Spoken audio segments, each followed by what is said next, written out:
Good evening and welcome to Mindful Live 275. Yeah, we're rhyming. Mindful Live 275. Yup, and it is on the 23rd of August. August is nearly finished. When is CXC results coming out? Sometime very soon, isn't it? If not already, sometime very soon. So hey, that's to tell you where the year is progressing. School is set to reopen in September sometime right there. Tomorrow. I know that. I know it was very close. School is set to open right there. September is right there. Yes, this month flew fast to me. Yeah, August is one of the fastest flying months. And for all ages. If you're a child and you're in holidays, the holidays are coming to an end, and that last month is going to fly to the finish. If you're not a child and you have a child and your child is on holidays and you're running out of time to get everything ready and set for the September reopen of the term, well, that month could be running out on you too. It's kind of ridiculous when you think about it too. They're releasing CXC results tomorrow or something like that, and then you have to sign up for CXC within a week time or something to that effect. Good night, Rome. Rome, your presence was there last night coming down to the end, bro. Traffic again, yeah, boy. Oh jeez, the traffic. If only for the traffic, I think, you know what? Y'all could homeschool your kids, you know. Homeschool those babies. Save us the traffic. There's no traffic to go from the bedroom to the living room. Go and teach them in the living room and ease us up. You don't need to drive them across the highway to learn. Come on now, man. Teach them home.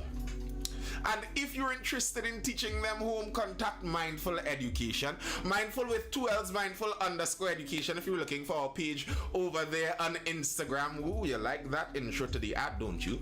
And we offer homeschool learning pods, small homeschool classes. We open them where your location is, if you have enough students, or you could come to our location and join one of the pods that may have space. From all learning stages, from preschool, we specialize in preschool, really getting that sturdy start, if you want to say that genius start, if you will, all the way up to CXC.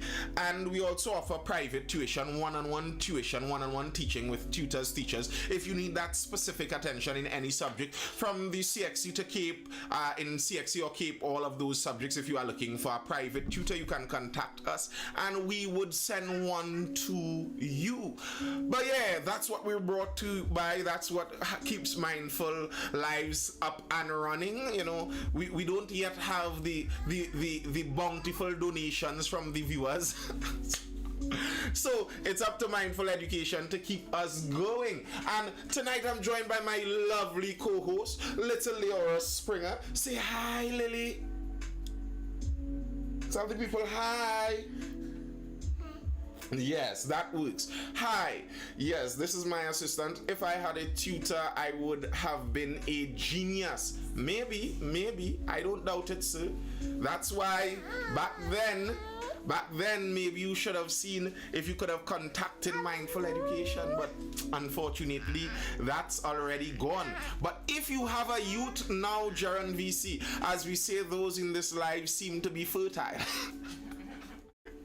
So if it so happens you have a youth sometime soon, first up, don't go and have a youth and you don't marry the woman and take care of your youth properly. So get things in order. Have your youth and contact us. We will teach them, sir. We will teach those youth for you to make sure your youth becomes a genius.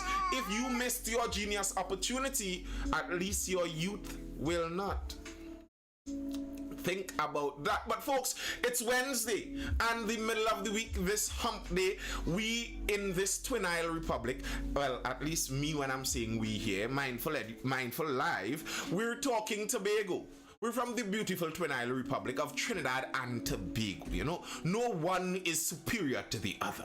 We have 2 islands here, united. We are a union. Nothing can separate us. With love for one another, utmost love and respect between the islands for one another, as we see ourselves as one cohesive, blended unit, Trinbagonians. And on today, Wednesday, we set it aside to speak about Tobago issues, because you know, Tobago has unique issues also. Tobago has some issues that are not exactly the same as Trinidad. So, we set aside today to speak about some of those Tobago issues. And one of the Tobago issues that was a lot in the news over the last couple days, and it was an issue that affected Trinidad also, but it also shows you that kind of relationship between Trinidad and Tobago and why some Tobagonians have some problems with it.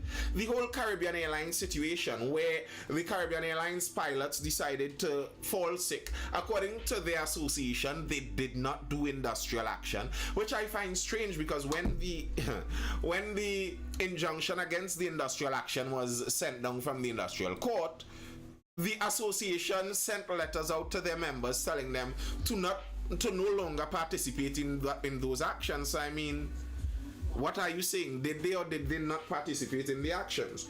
Can you answer that, Lily? Do you know?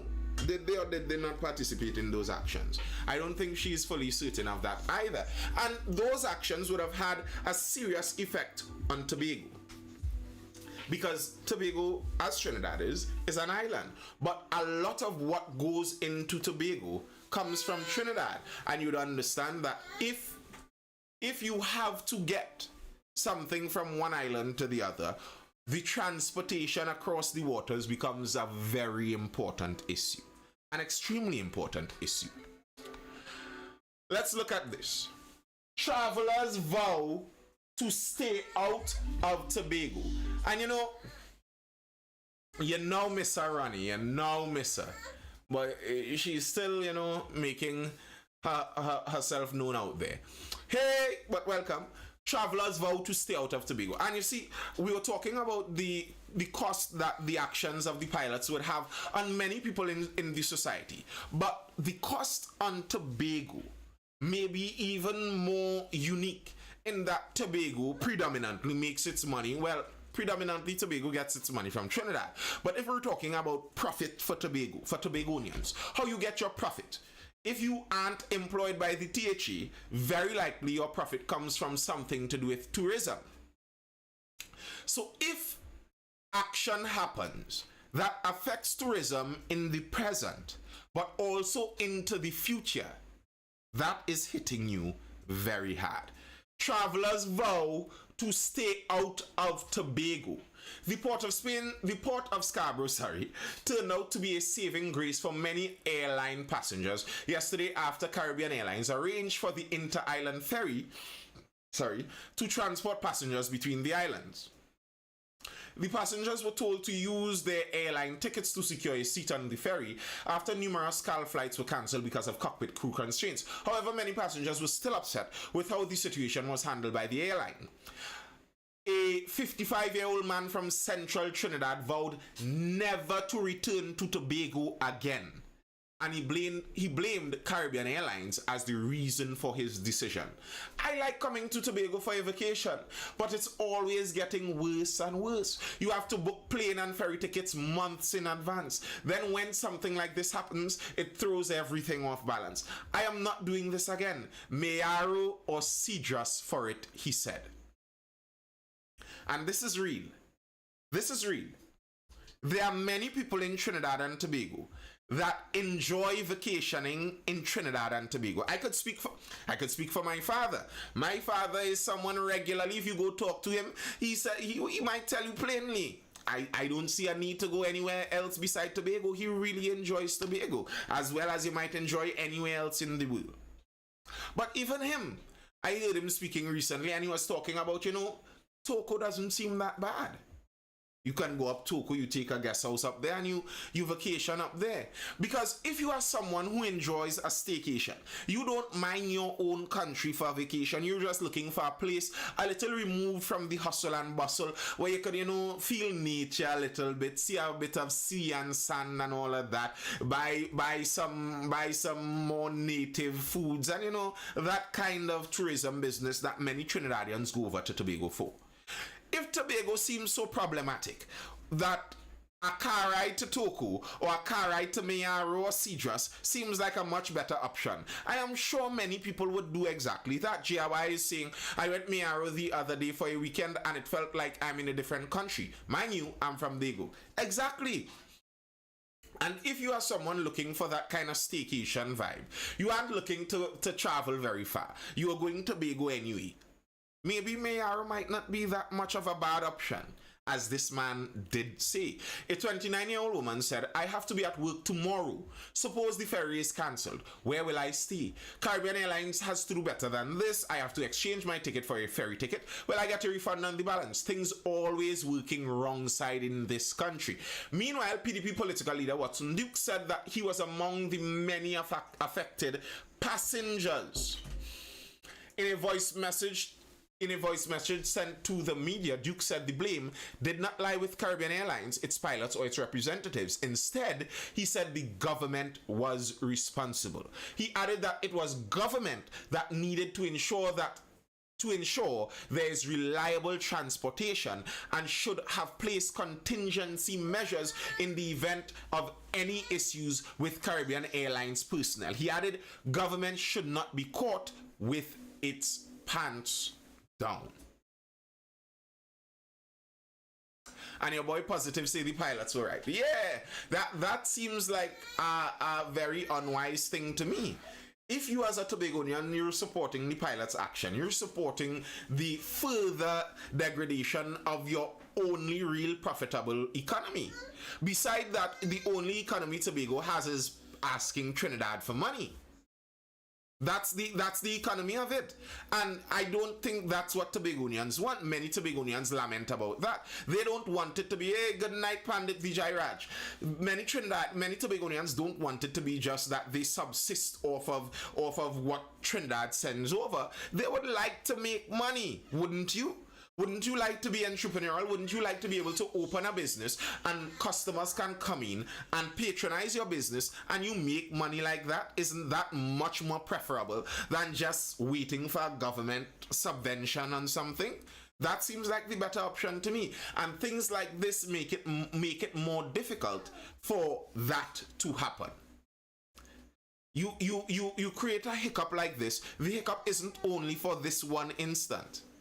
There are people who would be offended by this hiccup and then they will not want to return. Tobago Chamber knocks Caribbean Airlines over flights. Airbridge mismanaged for too long.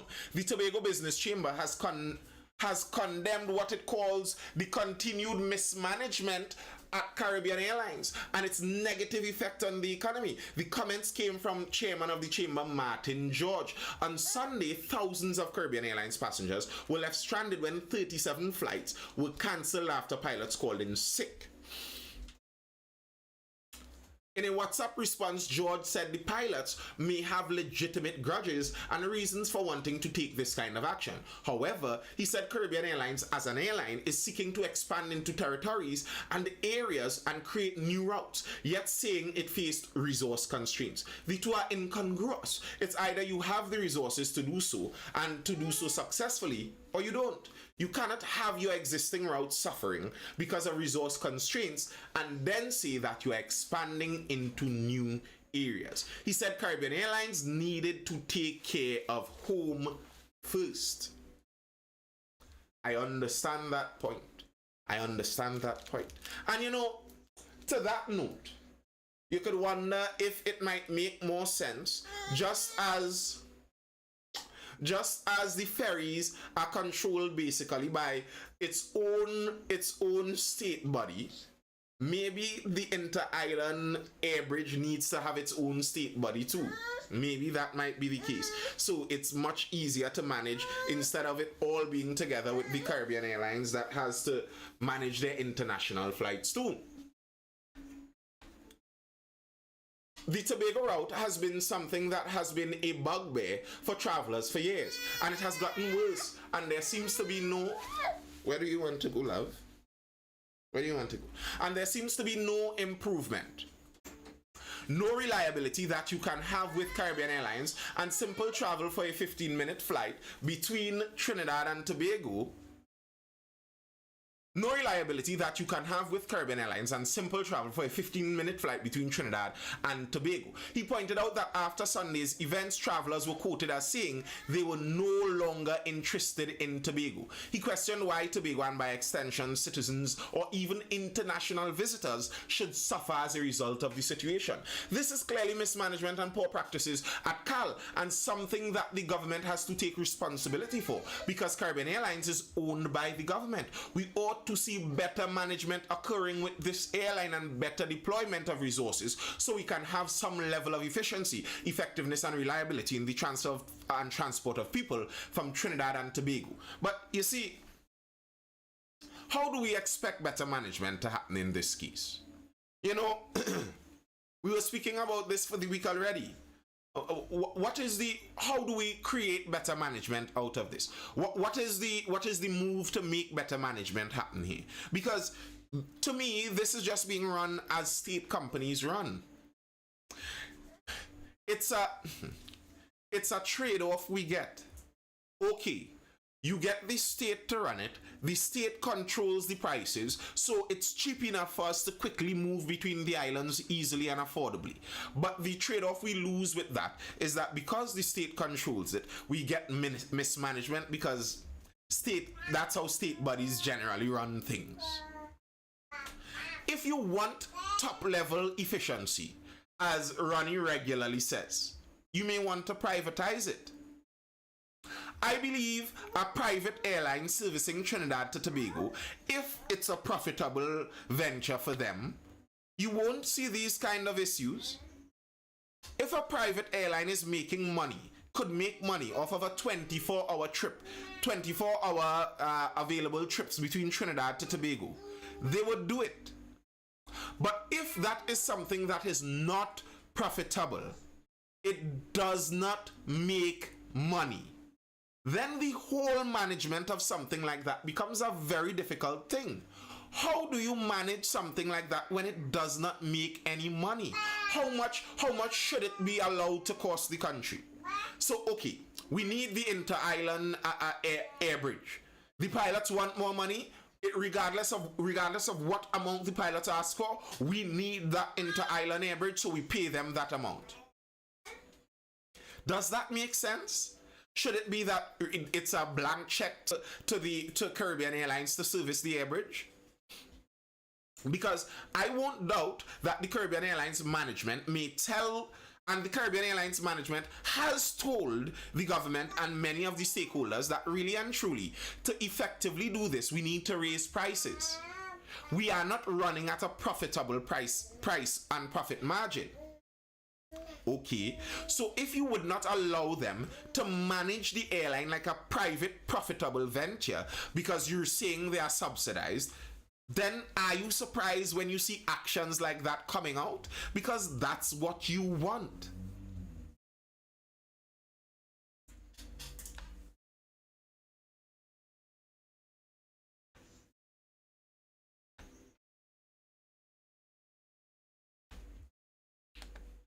The Chief Secretary also spoke about this. Farley, break Caribbean Airlines' monopoly on air bridge. And that's an interesting point.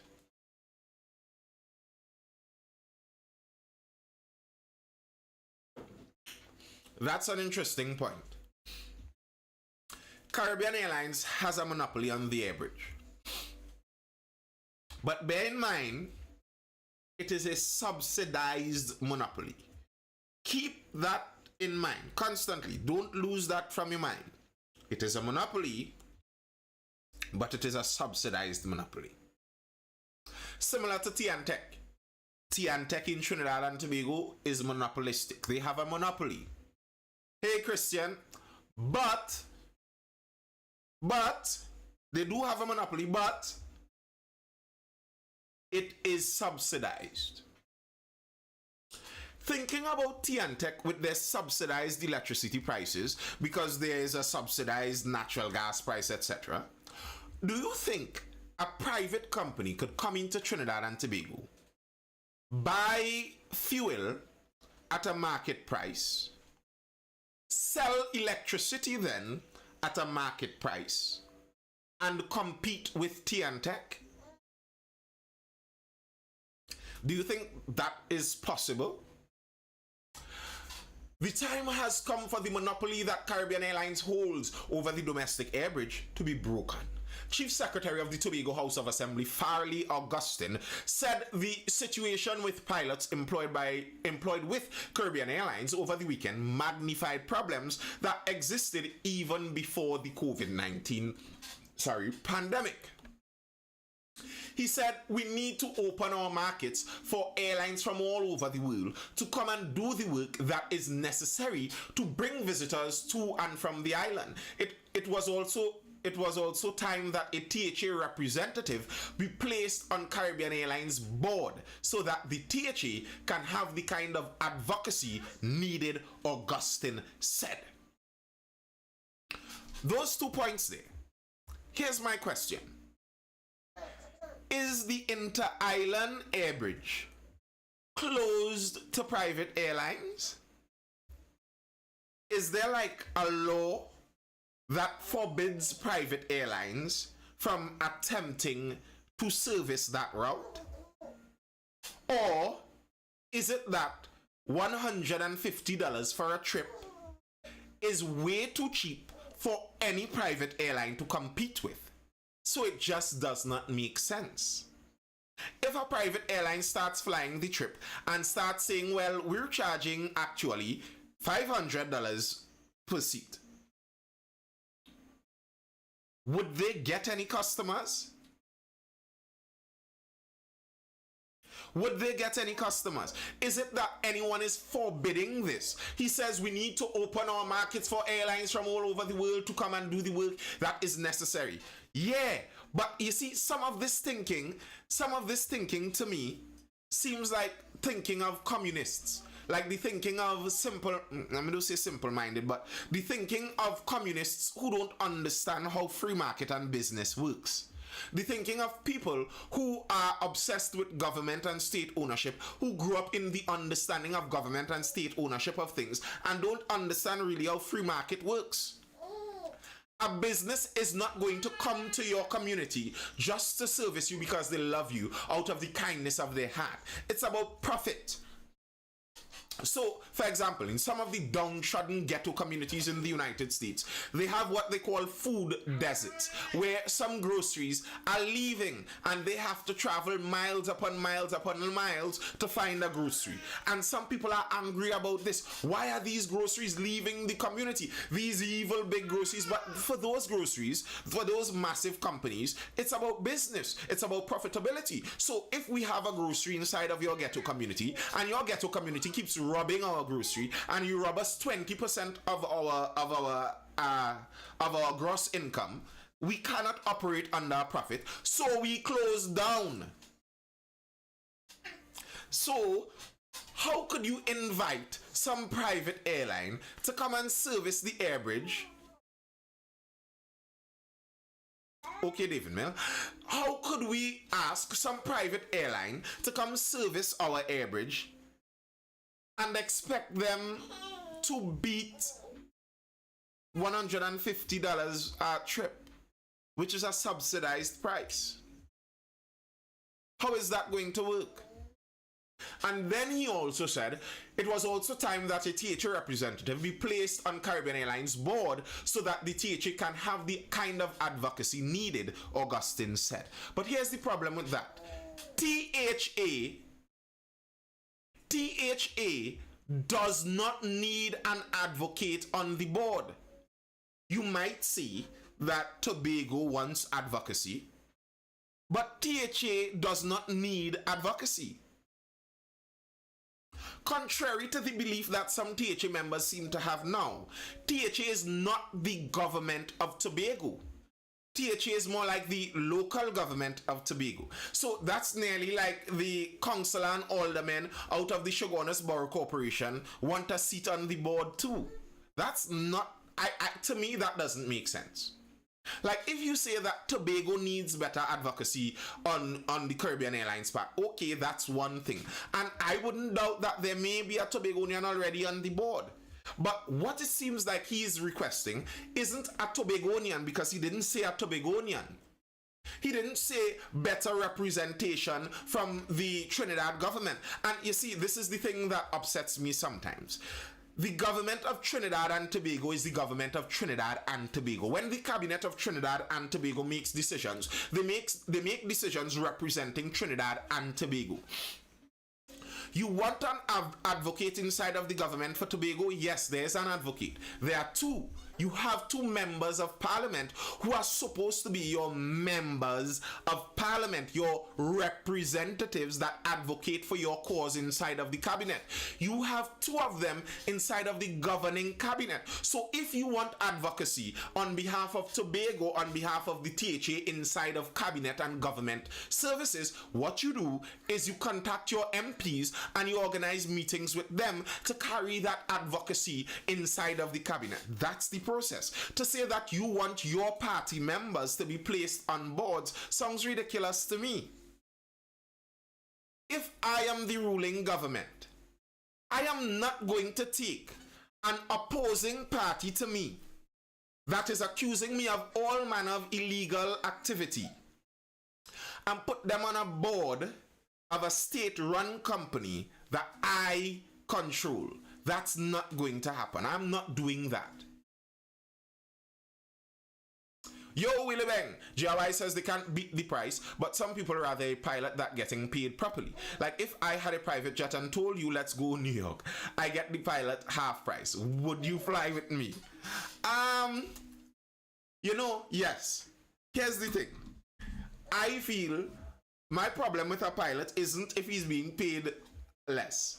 I will be more worried about a pilot if his wife cheats on him. To be very honest with you, if this pilot is disgruntled about his pay, I'm not worried, because I don't think he's suicidal. He wants more money because he wants to live. A man who is angry about making more money, he wants to live. He wants to spend his money. So brother, you be disgruntled if you want. I know you don't want to crash this plane and kill all of us, so we're going New York either way. If you tell me that the pilot just had a serious tabanka, well then you take that trip all on your own. I'll be more afraid of the tabanka than the disgruntled P, to be very honest with you.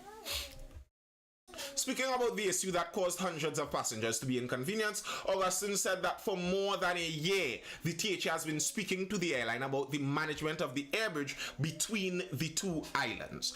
We have been advocating for the return of 24 daily flights. We still have not gone back to the pre-COVID number of flights. And I don't know how many of you remember, I read in an article yesterday about the fact that the government has been paying Caribbean Airlines, well, not paying, but giving Caribbean Airlines a lot of money to keep them afloat. Caribbean Airlines is borrowing to the tune of about $1 billion from First Citizens and another $1 billion from Ansa McCall. Well, let me not say Ansa McCall, Ansa Merchant Bank. So, if you return to 24 daily flights, you do understand what you are asking for basically. Because bear in mind again, the government doesn't make money. What the government is going to do there is give an assurance or a guarantee on a loan for Caribbean Airlines. So the government is going to promise ANSA that if Caribbean can't pay you back, we will pay you back. And ANSA McCall is going to keep loaning them money for that 24 daily flights to go on. So while you ask for 24 daily flights, that is going to increase the operating cost of Caribbean Airlines while not increasing the profitability. It's going to increase the losses of Caribbean Airlines. Basically, you have to understand what you are asking is for the government to pay the 1% that regularly people talk about, because that's where they are going to borrow the money from. And when the government has to eventually foot that debt bill, it's to profit Ansa Merchant Bank and First Citizens Bank. If you want Caribbean Airlines to make money, what you want is for them to add the most profitable routes. If Tobago is probably the route that loses the most money per trip, do you want them to take more trips? Maybe Here's something that maybe you could request. One trip per day, seeing as it's a loss. I was in Togo over the weekend, and standing on the shores of Togo, seeing Tobago right there, I saw some fishermen preparing to go over to Tobago. They were saying, like, it's just barely 45 minutes and you reach from here to Tobago. Why don't you try to lobby for something like that? Like, lobby for things that are reasonable and can actually happen. It's like Mr. Duke, who was talking about changing the whole western side of Tobago into some kind of special island like out in Dubai. Like, let's be reasonable. Let's actually think about this. Think about things that are feasible. How do you propose Caribbean Airlines, that is running at a loss, that keeps borrowing money every year to stay afloat? How do you propose that this increase the amount of flights to Tobago to 24 per day? Do you think this is a bicycle that they would be riding? Bear in mind, if it's 24 flights per day, whether people are on those flights or not, they have to leave. So if a flight has 2 people, that Caribbean Airlines flight has to go across to Tobago. Really? That's what you see as a good idea?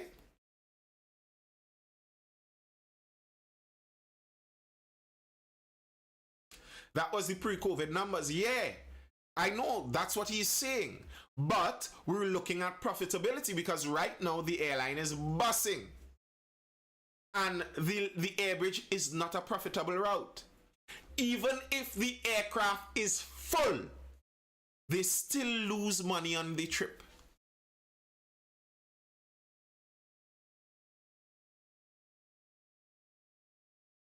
They still lose money on the trip.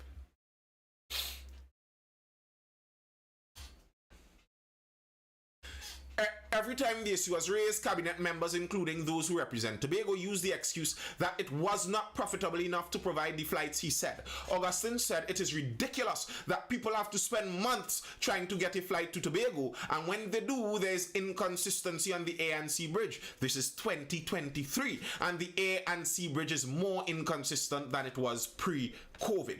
Funded heavily by taxpayers' dollars, he said Caribbean Airlines needed to understand that it has a duty to the nation first before any other country.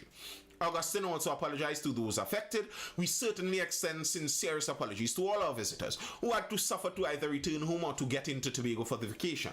The THA Chief Secretary also said that next week a public consultation on transport was scheduled to take place, and he was looking forward to not just conversations but meaningful actions. GIY says yes, and fire the excess pilots as well, because that just bringing up cost. Insaf says, how are you going, my brother? I would love to join this discussion to share some light on vacation. Room says we need to go at least for $20 one way. I don't like the boat, but 24 flights per day is excessive. And Caribbean Airlines spoke about this. Caribbean Airlines said they had people there that said it's not profitable. We need to raise the price if you want to do this.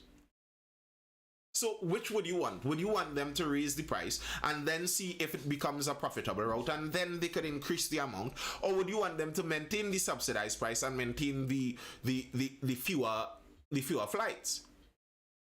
You cannot get both.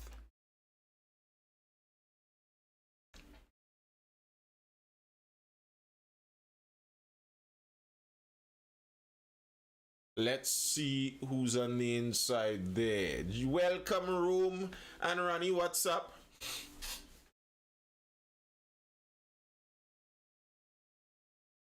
And Insaf, you could request, and I would accept. Oh, I think my volume is down.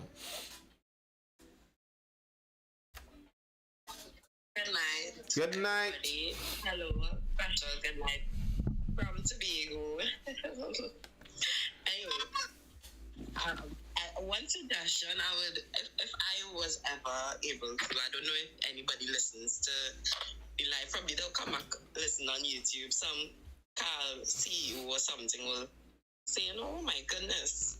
But one thing I have heard, and it makes sense, a lot of the business community agrees what Carl probably should do is to increase their flight price over the weekends. So like Thursday to Sunday, have an increase in the flight, because obviously everybody understands, and any writing person will not want, especially as a state-run business, you don't want the state-run business to be running at a loss, because then it's your tax money that getting caught up in it, right? But you say, wait. You're saying right thinking people don't want that, but your chief secretary wants 24 flights per day, and I do not hear how he's going to negate the losses. You hear, I say the man is right thinking. You ever hear me say them kind of thing? Come on. Right thinking people understand that, right? So a few people in the business world that I move into, we agree Carl need to run July, August, needs to be an increased amount. On the weekends needs to be an increased amount, because you can't run at that kind of loss now, especially especially on like Friday, and when it have heavy traffic, Caribbean Airlines has increased the flights, right?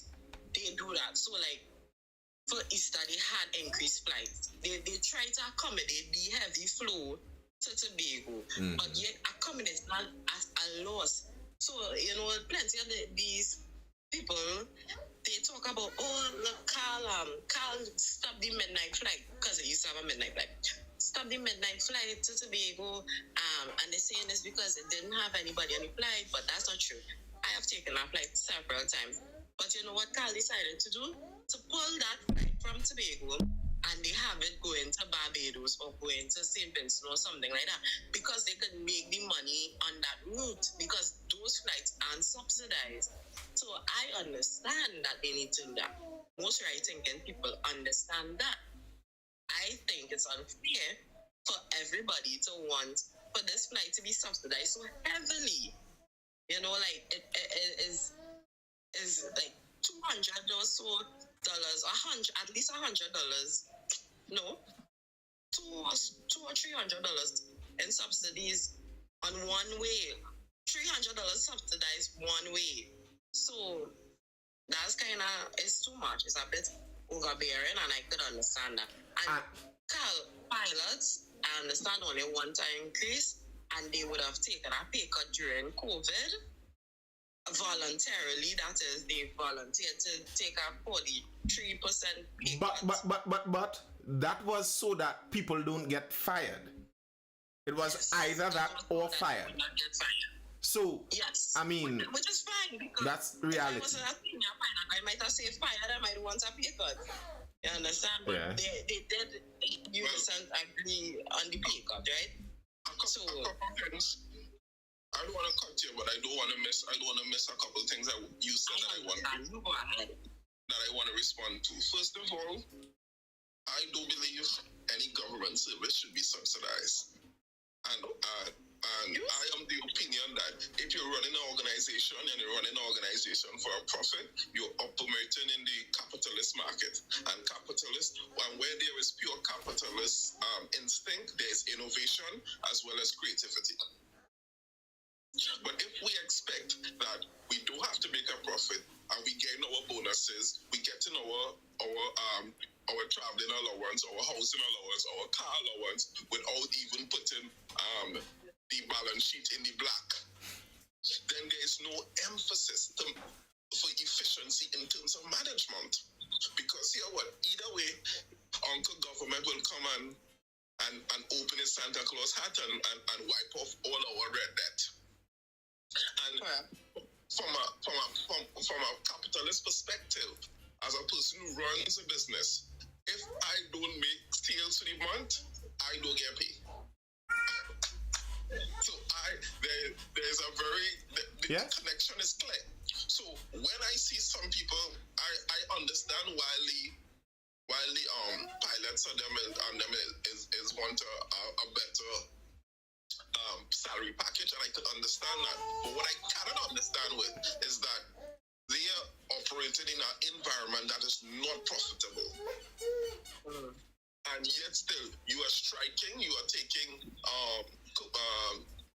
you are taking particular decisions to hold that same company accountable for not making up, that is not making a profit, to increase their salary. How in God's name, as a director, you could come in before me with that kind of bullshit and I'm going to approve it? Excuse me. That whole financial team losing their job. You know that's kind of my issue that I'm saying, Room. Like, I understand wanting more pay, but how are you getting the blood from the stone? The company is losing money. It's like Tech worker, was it Tech? Yeah, I think it was Tech workers took the company to the industrial court demanding an increase because they were due the increase in time. But the industrial court looked at Tech's balance book, said the company is bussing. How are you getting any more money?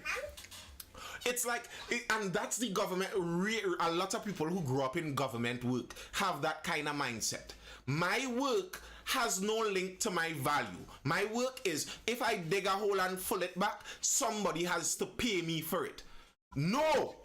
Your work is you provide value for someone else, and when you give someone else that value, they pay you commensurate for it. And when we dislodge those things, we end up in this chaos. I agree with you, Room. I think we shouldn't be running subsidies, at least not like that. Here's how I think a lot more subsidies should be run. And I think you would get a lot more honesty if you run things like that. Run subsidies as vouchers. So here's what you do. The flight is $600. That's the cost of the flight.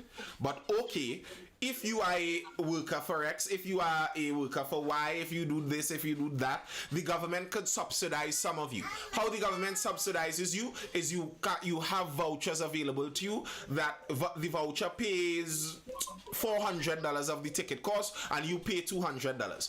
Listen, you do that, and all of a sudden you would start to recognize, wait, the government is giving $400 every trip to this company. Wow, that's a lot of money the government giving.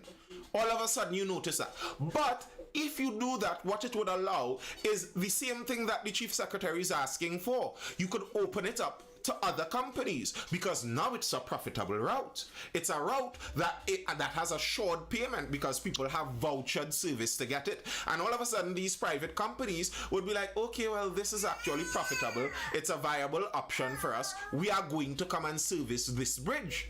But if you don't do that and you keep the subsidy on the other side, and here's the thing, I am sure somebody in the chat, well, if there are those kind of people in the chat right now, I wouldn't doubt that somebody may say something to the effect of, well, the 1% who own the airlines would come and they would make real money off of the government and that voucher, not understanding that right now the subsidy is causing the 1% who owns Answer Merchant Bank to make all of the real money. Because all of the money that has to be paid in has to be borrowed from them. So now one big boy gets it. While if you do the vouchered service, how that could work is multiple companies now could share this pie. You understand?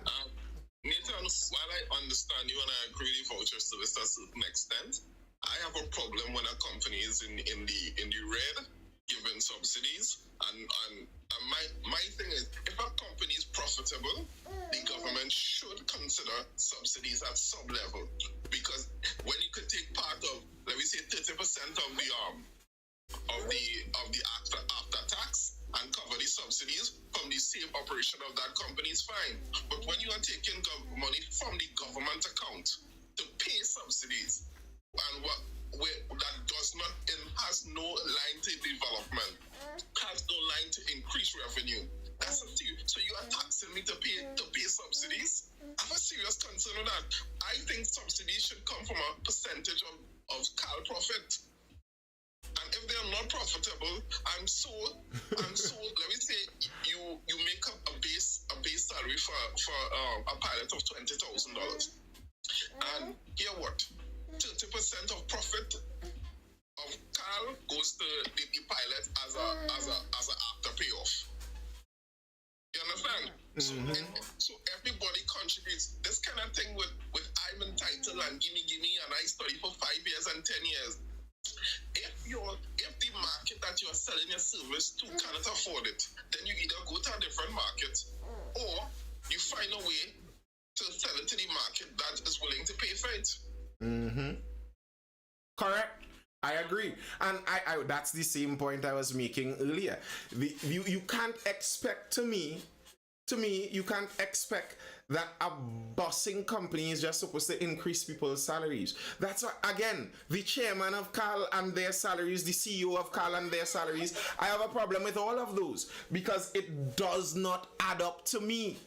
How is a bossing company paying people all of this money? It just does not make sense. And here's the thing. Okay, there may be some companies, by the very nature of the service that they offer, it cannot make a profit. So, the Ministry of Works and Transport Licensing Division, it's not a profit-making enterprise. It may be impossible for it to ever run on a profit. Okay? You hold certain things at a standard level and you try to work through that. All right. But when you have the state functioning in a free market business avenue, business area, where there are private competitors with them, it's supposed to be about making profit. And if you take it out of making profit, the problem is the incentives to make the company better disappear. Exactly. This man who might be making $100,000 per month off of his salary, he doesn't even have an incentive that he has to make sure Caribbean Airlines becomes profitable. Because whether they make money or not, he still gets his P. That is ridiculous. And I don't understand how Tobagonians would ask for more flights with that situation.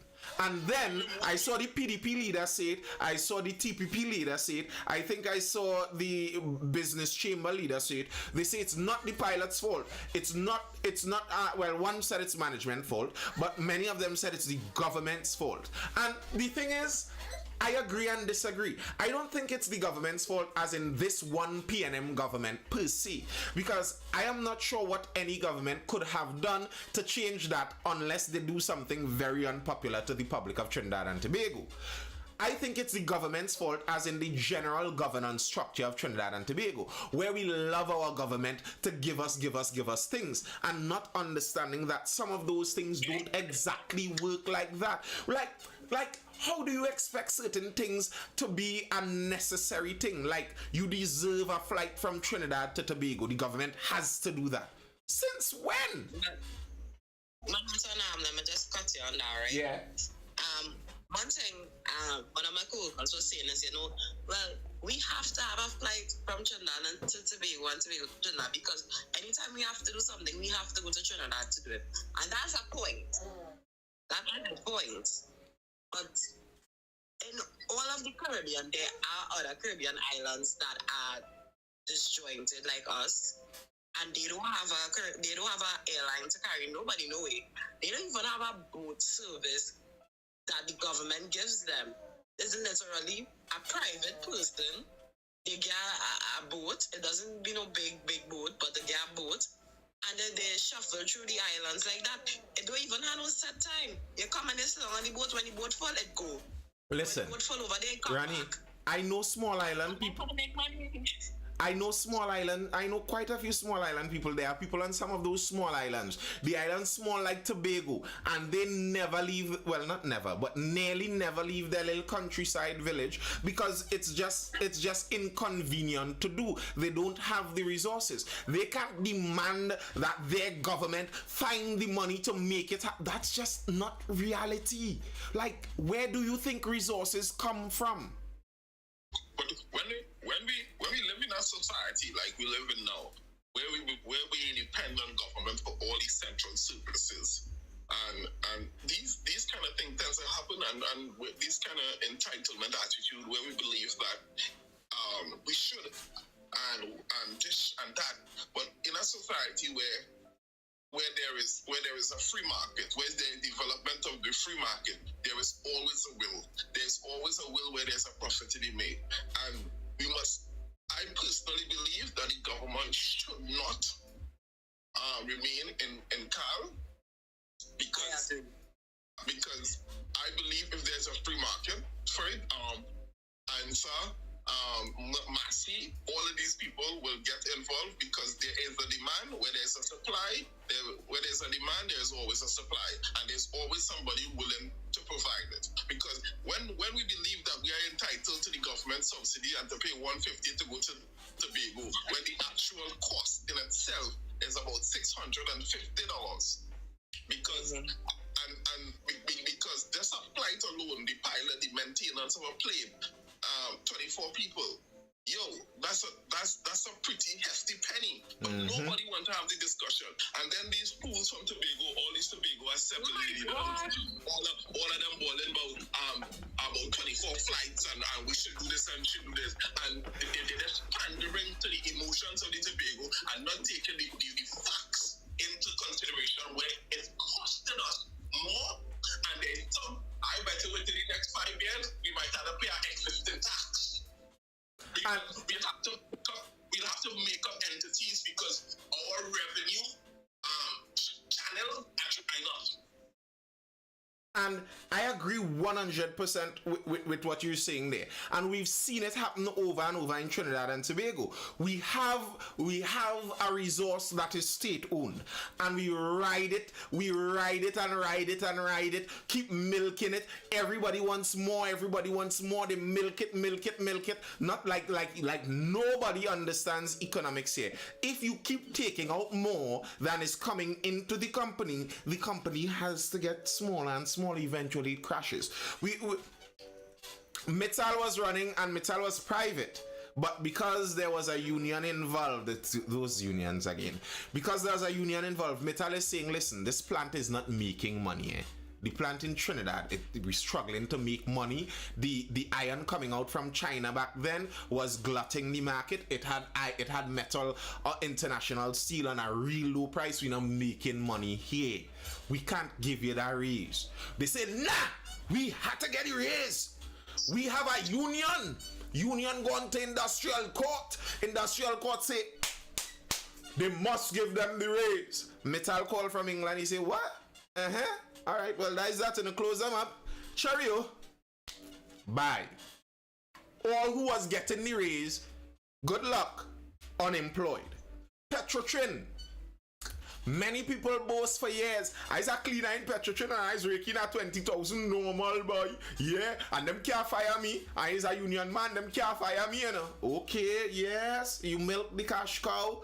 Go on now, you're milking the cow, and you keep doing it. The salaries keep rising. You keep hearing the bacchanal inside of it. Even when it is profitable, it's seriously stymied because it is bleeding more than it should be bleeding. Okay, you keep milking, then bam, that's the end of that.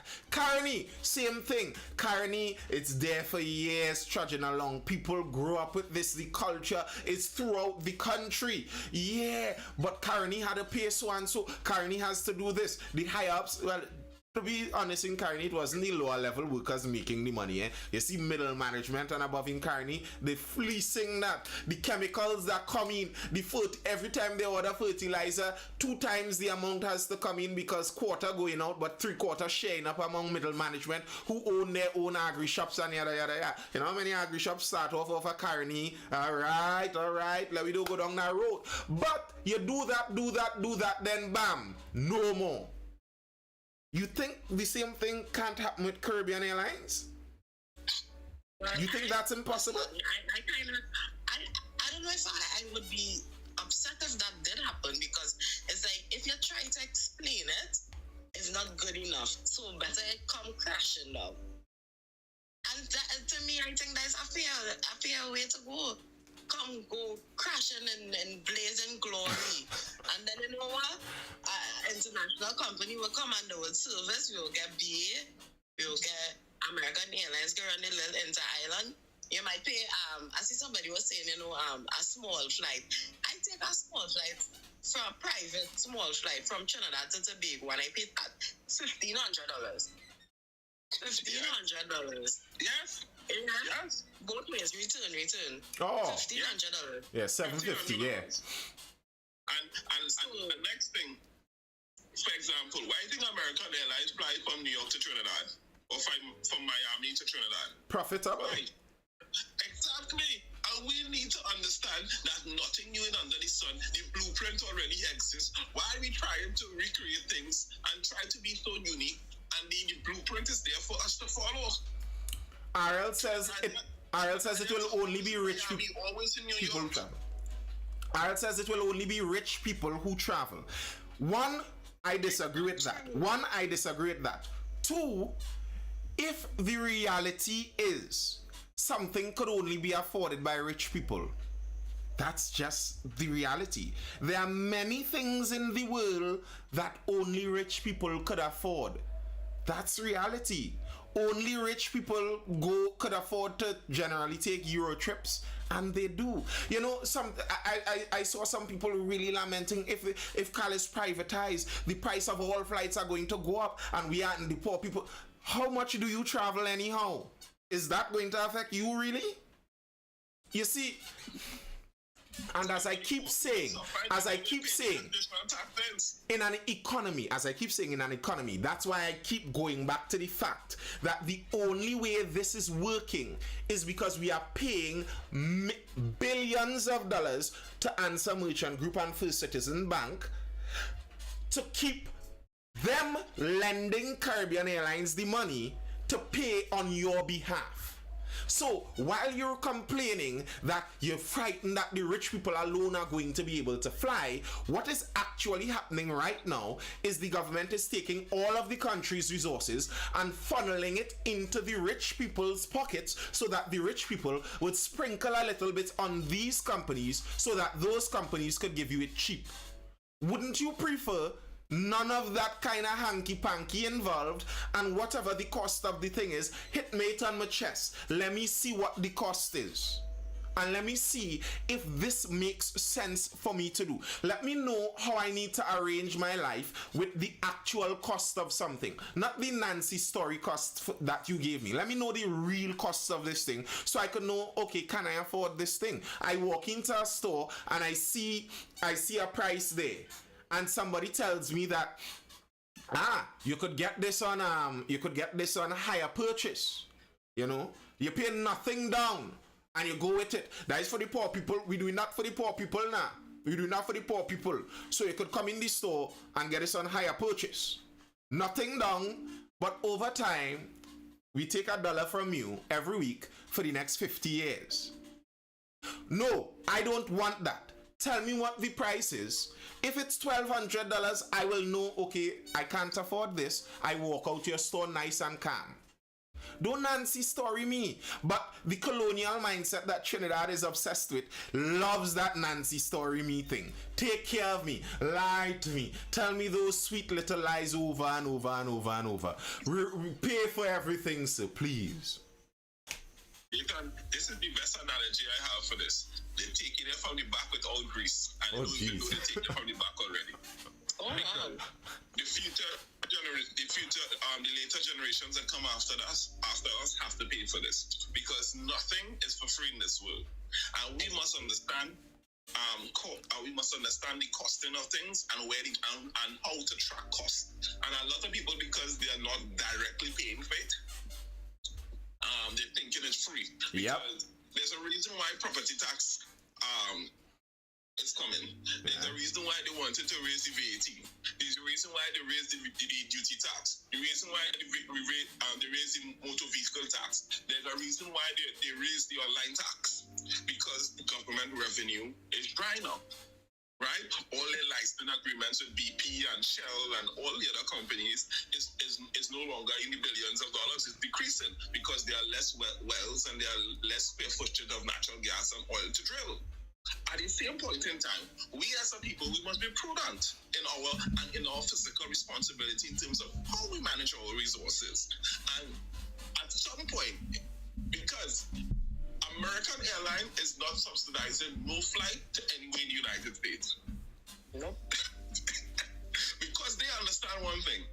In order for us to survive, you must know the actual cost, and we must be real with all you and upfront with all you, so that all you can choose whether or not all you want to fly or feed all your family. And that's the choice we all have to make in freedom.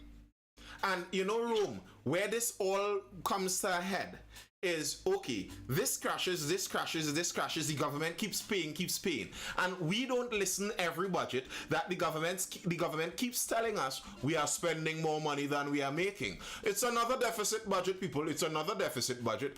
You understand what that means? They're spending more than they're making, which means they're borrowing it from somewhere. The IMF is where they ultimately will end up if they continue down that line. And what do you think happens when the IMF comes in? All of the niceties now whoosh, and dry up. I remember when Barbados was dropping fuel prices during the pandemic, and people were like, "Oh, you see, look at Motley, that's our real leader." And I was like, y'all don't understand, Barbados is already inside the mouth of the IMF. They're doing this now to feel good for 3 months, and then they're going to get jammed for another 5 years because of it. Is that what you want? Tell me, would you rather pay $150 to go to Tobago for the next 3 years, but then after that the country is under the whole of the IMF for 2 decades in and out struggling? Or would you rather the legitimate price of $600-700 to go in between the islands, and you understand that, listen, I can't just do this on a whim, I have to really decide if I need this. And if you're being honest here, $600-700 is not unaffordable for Trinbagonians.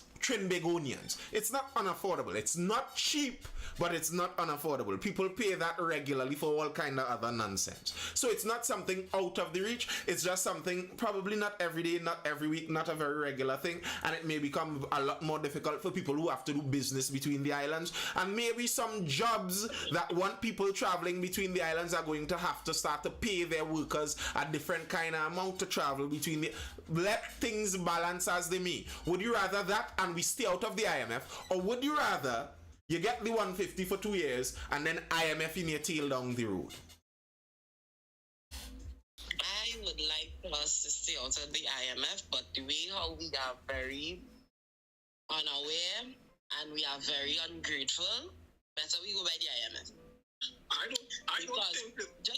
Just now, because we have public servants who aren't willing to take their 4%, even though they don't deserve 1%.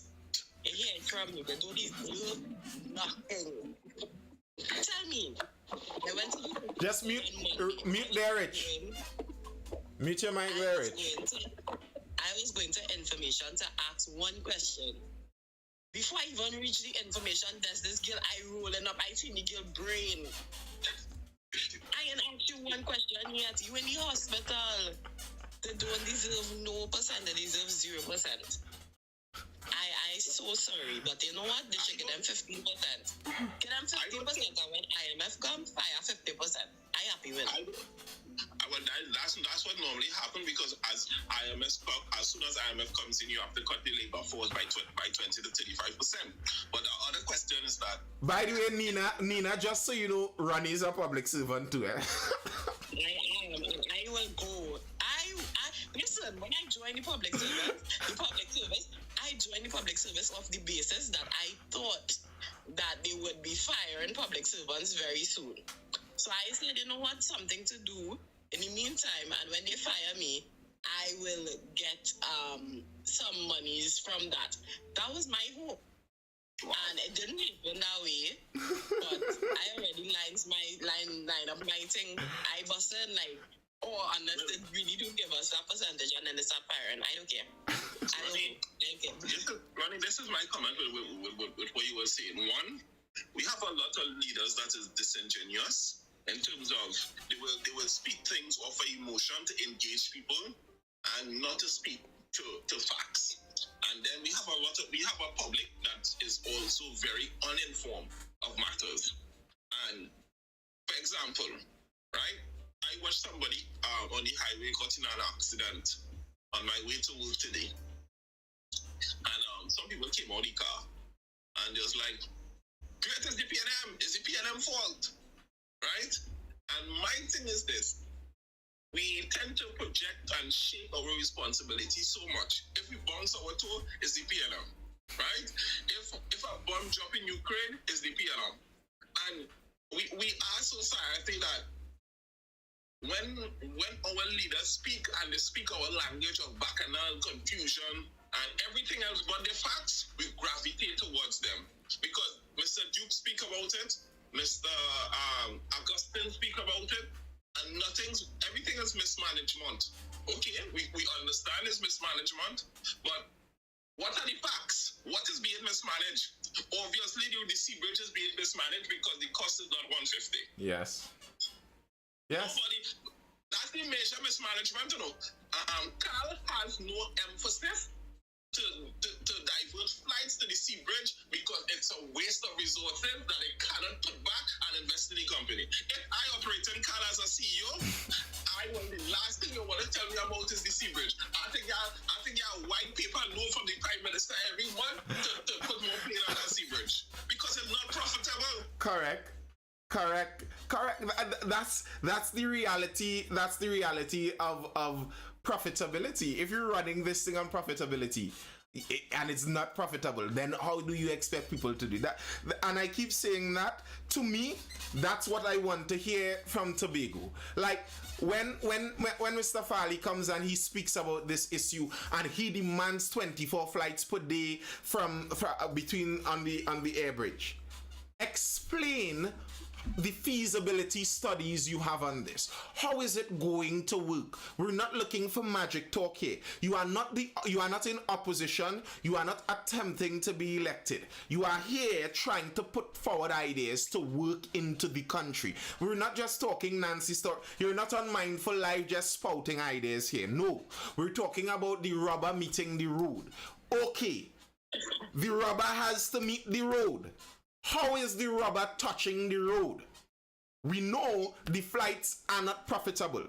We know 70% of the cost of the operating cost of Caribbean Airlines goes towards their pilots. We know this. If you increase that cost, it would be more going towards the pilots in an already unprofitable airline.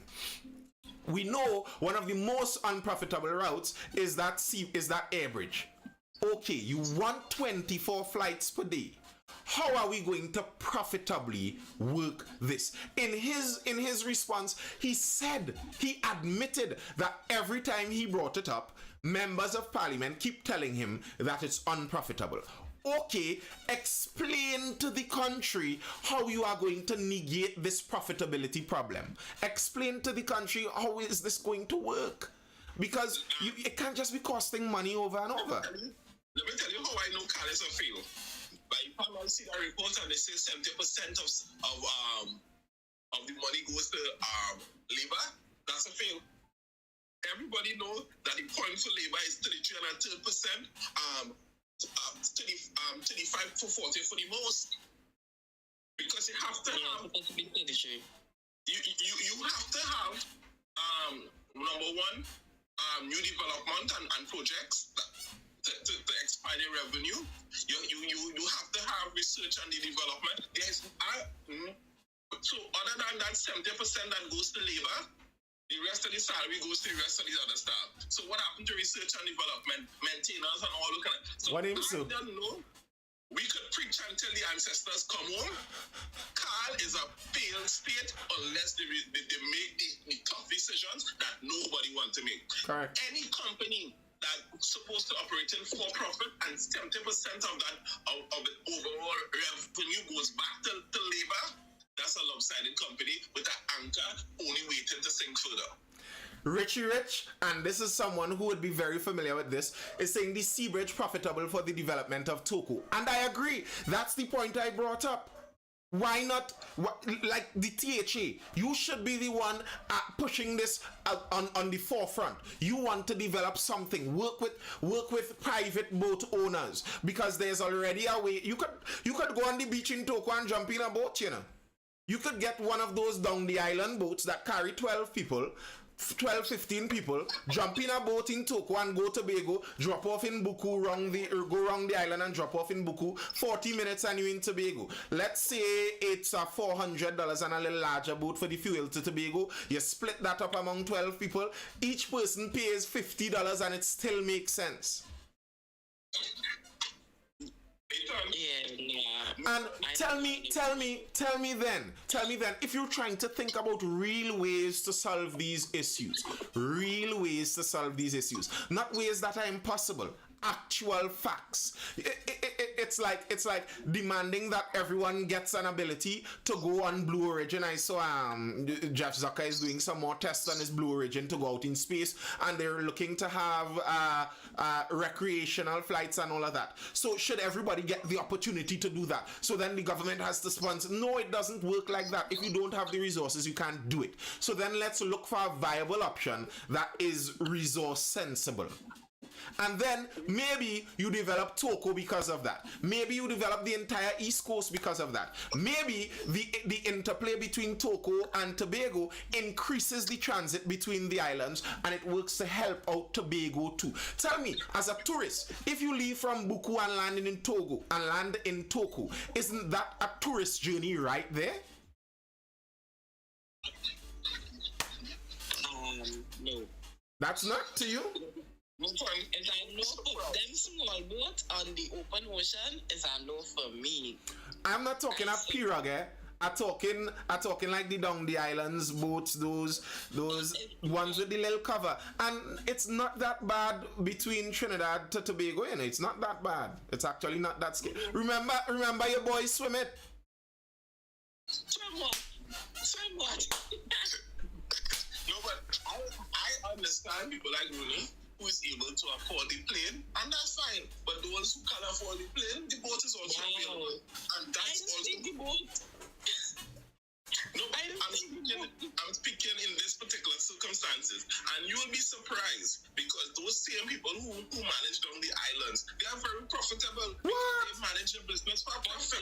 So you will be surprised. The procedures, the pricing, July, August pricing will go up. When it's slow time, the pricing will come down. They will regulate their own markets because there's competition. So the market will regulate itself. But when you have Cal as the main market supplier and the monopoly of the market, and you telling me I have a market that I have a monopoly on and I'm not profitable, but I sell bottles. And people worried about the rough trip between TOBAGO and Tobago. You do know that people make that trip nearly every day, right? Many people do. It's not actually that rough.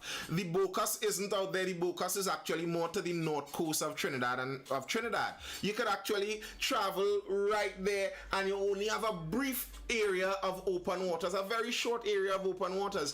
Some of those down the island boats that service the down the island houses, you could hire them on charter to go out onto the Bocas where they go to do fishing, you know. Those same boats carry you to fishing trips on the Bocas, and they don't capsize and drown the whole crew. I mean, you don't hear that happening. So it's not as scary as you think. It's a very normal thing. And to me, that sounds so much more sensible. So much more sensible. To me, that would be great for private enterprise to do. Listen, if the government buy a few boats and put it to work on them. No, not the government. I'm not saying government, eh? What I'm saying, Ronnie, what I am saying, because this is what the government is supposed to do. I don't think the government is supposed to go and make the business. The government is supposed to facilitate. So, what the government can do is build a better port in TOBAGO, because it's not private land that the port would be building on. Just a better dock, something simple even. Or allow someone to get a bit of land on the coast and build their own private dock like there is for the island homeowners down in Chaguaramas there. Something like that. And instead of the THA Chief Secretary talking about 24 Caribbean Airlines flights per day, that is not happening and doesn't seem like it's going to happen, maybe you could be discussing with private charter boat owners if they're willing to make that trip. Nathan, two things. As as long as there are people to carry to take across to Tobago, private operators is gonna take people because they operate for profit. And two, as you said, the government is there to facilitate business. So two things I see the government doing in the Tobago region: one, having the Coast Guard present there protecting the passageway. And then secondly is making sure there's a dock and there's an operating space for the people to operate. That's as far as I see the government doing, is to facilitate those items. One, the docking and the port area and the custom and exercise, and thirdly is the making sure that the area is safe via the Coast Guard. Other than that, get out to there, let people do business. You're talking my kind of language then, but no, Trinidadians would want the government had to bring a boat. With the government boat, the 1% go come and bring the boat and make all the money. Like, I'm not understanding. If the government gets involved in that, very likely it will be a next unprofitable enterprise. Yeah, but one thing I wanted to say, just the mere fact that you're saying that the chief sec should talk to the private charters or whatever. Anytime a government and anybody in government talk to private people about anything, all of a sudden these private people want to know if the government gonna give them money for something. Oh, so you're gonna give us money for gas? Well, everything is subsidized, obviously. So the fishermen and they get fuel subsidy further to fill their boat. They just give them a voucher or something like that, and they can go and get gas with that. You know, they must talking about how is not enough money. You go in and fish. Get your fish, sell your fish. You're not paying nothing, and you want an increase in your fuel subsidy. Well, look at this, right? Look at it.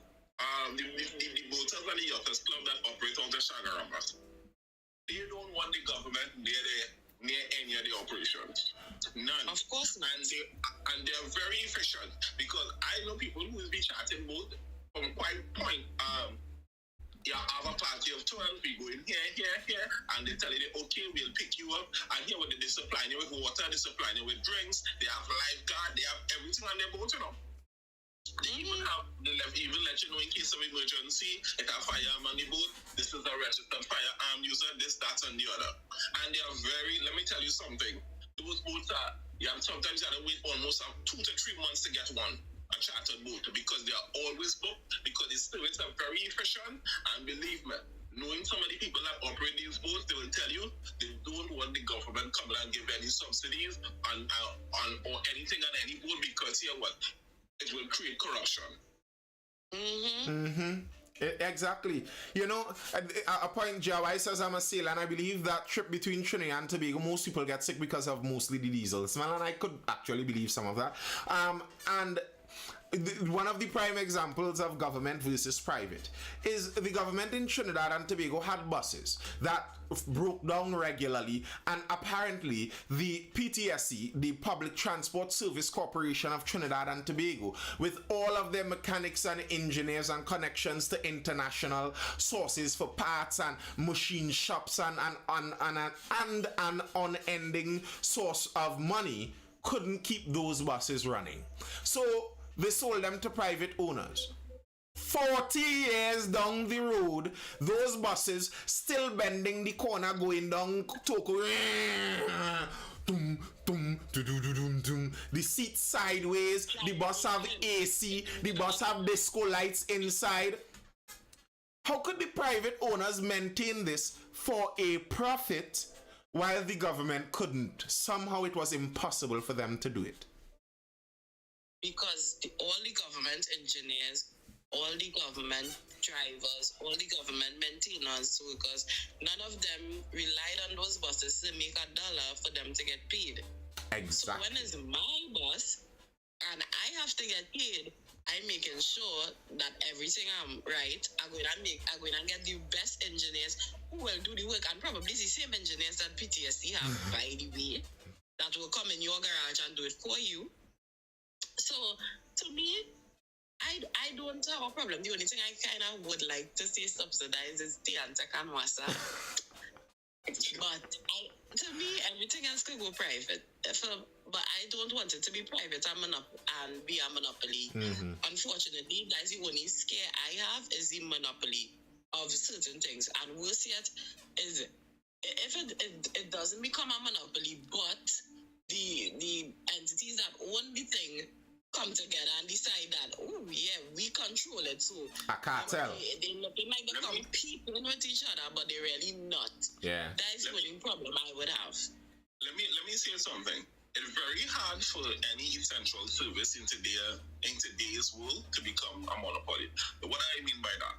For example, solar energy is almost consumer and available throughout the Caribbean, and particularly in Trinidad and Tobago. And even the government, the government haven't approved solar energy use in Trinidad and Tobago as yet. I didn't know. What do you mean they haven't improved it? They have given special consideration, and so which means if you apply for it and you have special purpose for it, you could do it. But because of TNTech, they have so very few people have access to it on a large scale. What I'm talking about, you cannot have solar farms and thing in Trinidad, a place that has good wind, that is close to the sea, that almost sunny 75% of the time. We don't need to be using that much energy that we burning from TNT. We should be able to start flipping the switch and going green long time. Nah, I do agree with that, because when you look at where they put these solar panels, they're literally clearing forested areas to put solar panels and to put wind things and whatever. That don't make no sense. I don't mind if you have a solar panel on your roof.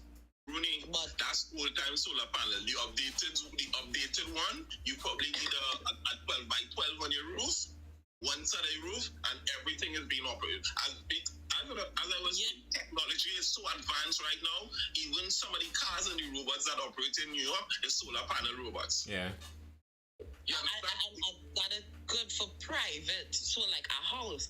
And if you have solar panels in your home, you get a rebate from TSTT. TNTech. What shipping is saying? TNTech shipping is. You just get a rebate if you have solar panel. Because you remember when TNTech, they only charge you for what you use. It have a meter. So if you're not using their energy, they can't charge you for it. So it's not to say it must be regulated or anything like that. It's just showing that you're not using their energy. You get the rebate because because remember you're still plugged into their system. What happens is sometimes your solar energy would feed into their system and but you just get rebate, and you just get rebate if you don't use too much energy. I think you know, as you're talking about the essential services and like utilities and stuff, even water and electricity, I think they would function better in the private. I think I am more free market. I am much more right wing, at least economic. I am economically very right wing. I think free market, the government, because government controlled businesses, enterprises, they have unhealthy incentives. Their incentives don't work for the betterment of the companies. But the reality is, I think for privatizing, it would be to the benefit of most middle income people who would very likely be the kind of people generally in this life and that kind of stuff. I think where the real licks may happen is on the lowest ends. And that's where, to me, almost all of the suffering we face, the corruption and all of that we face with governments, all of that really is for the benefit of the lowest classes of people in the society. Because without some of those services, they will suffer more. Fact.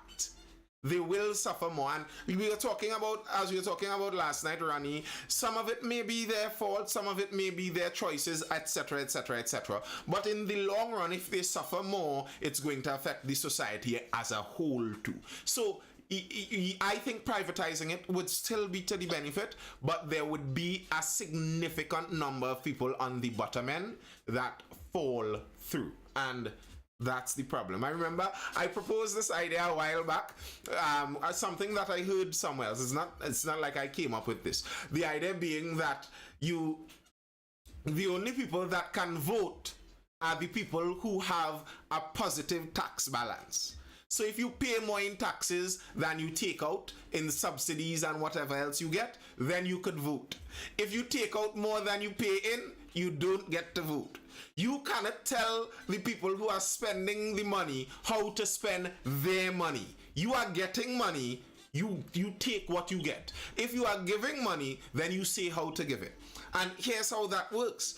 If you give more, you get to vote. But if you give less, then the people who are paying less, they actually get less, and eventually they become net positive givers too, and they get a vote also.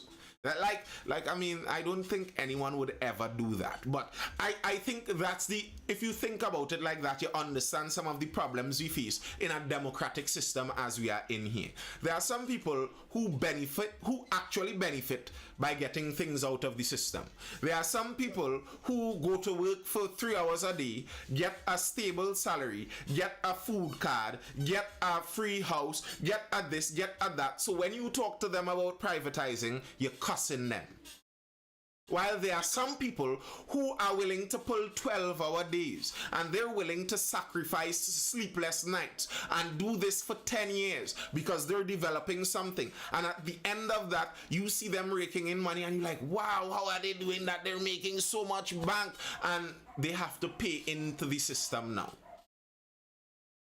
Who should determine how the system runs? The person who is getting or the person who is paying in? And then what happens in a society when the getters become a large majority? And then you understand why politicians lobby towards the getters. And politicians insult the givers. They create animosity between the getters and the givers. Because if there are fewer givers at the top and many getters at the bottom, it's easy to get the getters to want to get more. You don't give anything anyway, so you aren't bothered by what you get. Nathan, yeah. It goes back to this. When it comes to me making decisions in a society, you realize that it's only at election times they have not have a voice, right? And because that's the only time majority matters.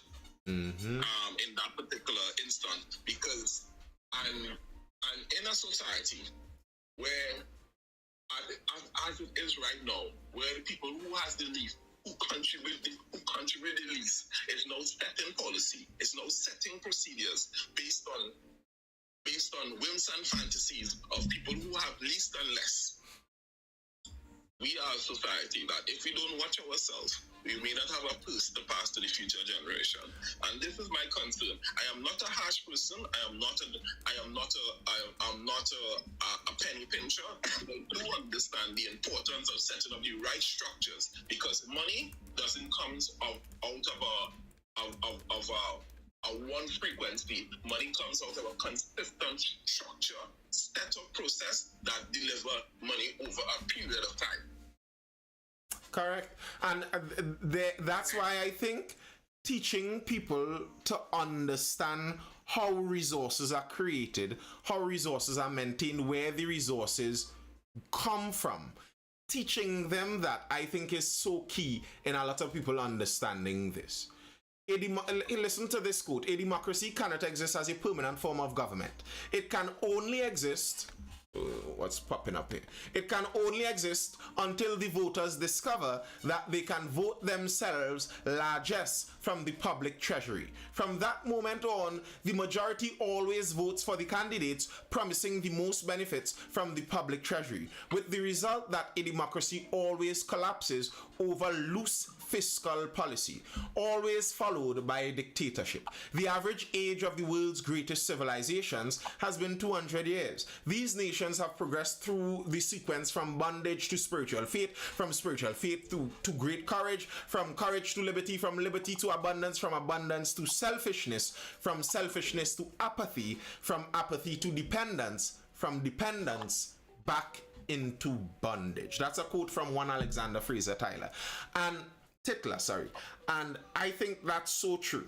I think it's so true. Democracy works until people start to recognize, wait, I could vote to thief out the treasury, basically. I could vote for the person that tells me they're going to give me the most out of the country's treasury. And that's not the idea democracy was supposed to be based on. You're supposed to vote for the person who would best utilize the treasury. Utilize the treasury to the benefit of your nation. But no, I recognize I could vote for the person that would give me the most personally out of the treasury. And then when enough people recognize that, you create an incentive structure where the leaders start to recognize this and the leaders lean into it. They always offer you, when we get in, we're going to go in with a shovel into the treasury and throw out more for you. Always, that's the promise. And if someone happens to promise that we're going to go in and be fiscally responsible and not be fiscally loose, look to tighten up the treasury, all of a sudden the voters are like, no, we don't want that. We want to get more. And therein is the reason in some countries they had vote for only the landowners, etc. You wanted the vote for people who had a vested interest in the nation going better. They probably in some nations change it to people only voting if they have multiple children, because at least you have the intention of looking towards the future for your children. And the country needs to be existing in a positive state for your children going on. But for the people who are selfish and only close-minded, looking only at the walls in front of them, at the nearsighted benefit, that's what they vote for. They vote for 24 more flights from Caribbean Airlines per day, although it's all unprofitable and although you have to keep borrowing money from Ansa Merchant Bank to do it. They will vote for it. Nonetheless, they will vote for the opposition leader who promised to give milk to mothers. Like, what? I remember, I don't know how many of you all remembered that. That's a prime example of it. You're promising milk to mothers. What? Mothers make milk. You're promising, like, that's insanity. Milk and Pampers. The issue is the sensible fiscal decisions by the government of the day doesn't reap rewards. You see, y'all are talking sensible fiscal policy with the lie of the economist, where the economist tells you sensible fiscal policy is when we build a big building here and we invest in the construction sector and that will get the construction sector boosted. When I say sensible fiscal policy, I'm saying the government does not get into private business. That's sensible fiscal policy. The government don't need to do nothing. The government stays within its strict limits. The government role as a state is to regulate and oversee. And not over-regulate. Not over-regulate, just enough so everybody has a fair hand. Just enough so that everybody have a fair hand. Because I truly believe, I'm a capitalist. I truly believe that you give what you get and don't expect to receive what you have not given. Do not ask for what you cannot give and do not show up if you are not willing to perform. Correct. And that is across the board. And you sound like you had that conversation in an interview with a worker already, buddy. And when we look at the 1%, right? You think it's by chance they designed Ansel Merchant Bank because they wanted more control? No, they realized, yeah, what? We have so much investment, we have this, we have that. We don't control our fate if we don't have foreign exchange. We cannot loan money to the government, who is one of the biggest clients of all the commercial banks. So we need to get an additional revenue that we don't have access to. So here what? Let's create a bank. It gives us access to foreign exchange. It gives us access to give loan to the government, and we are generating so much. We are generating so much money with so much surplus, and we are giving it to Republic Bank. Why don't we just buy up the Bank of India or the Buddha Bank and create our own bank, and then put our surplus in our bank and then lend it to people and generate profit on it? Correct. Willie Bang asked, Nathan, you have faith in the big players in the private sector in the event that the country becomes privatized? Because I don't. You see, that's the thing about capitalism, about the free market. It's not about faith in the players of the free market, you know. what the free market depends on. Capitalism, free market generally depends on people's selfish intent. I know the private players want to make money. They're going to try to run their company in the best way to make money. And if everybody does the same thing, generally speaking, you get a counterbalance. I am trying to get the best, he's trying to get the best, he's trying to get the best. We're all pulling and balancing the thing. Here's the problem with that. The vice versa actually requires trust. You're asking me whether I have faith in the big players of the private sector. Here's my question to you. Do you have faith in the players of the public sector? Do you have faith in the politicians? Because having it public, what it actually means is it's not publicly owned. As I keep telling people, I remember Mr. Earl Fabian, he said this yesterday, those companies belong to the people. I don't buy that talking point. It does not belong to the people. As I saw someone said before, the management of these companies are selected by the government as puppets. To some extent, yes. So when it's public, basically, it's under the ownership and control of whoever the politician is. So who do I trust? Do I trust the politicians to be caring, or do I trust the businessmen to be selfish? Which one do I trust? I trust the businessmen to be selfish. And I will depend on a system that depends on businessmen being selfish instead of depend on a system that depends on politicians being caring. And that's what, to me, that's the difference between left and right. Left wing is I'm depending on the politicians to be caring so that they go out into society, they take wealth from the wealthiest people, they take taxes from the wealthy, and they take it and redistribute it out of the caringness of their heart. You know, they are so caring, they know how best to redistribute this. While in the private side, on the right side, what you're depending on is I'm depending on everyone being selfish and seeking their own interests. I'm depending on when you go into the market and you ask the potato vendor how much for the potato, you're trying to get the cheapest price. When the potato vendor tells you how much for the potato, he is trying to get his best price. And with both of you arguing and squabbling there, and with there being multiple potato vendors giving options, there is where you get the best price. To tell me that no, give the entire potato market over to the politicians, and the politicians are going to distribute potatoes out of the kindness of their heart, I'm sorry, every time the politicians try to distribute food, millions died. Look like the only option is bet on yourself, fight up to make it work for you. That is what capitalism is. That is what the free market is. The fight up to make it for yourself. That is what it is. And that is how every country that has ever brought anyone out of poverty, that's how they do it. You get to fight up for yourself. But here's the difference. Here's where the government comes in. Your father has land and coconut trees. He wants to do the fight up for himself. So if he is willing to go climb the tree himself, cut the coconuts himself, go and sell it, all the profit of that supposed to belong to him.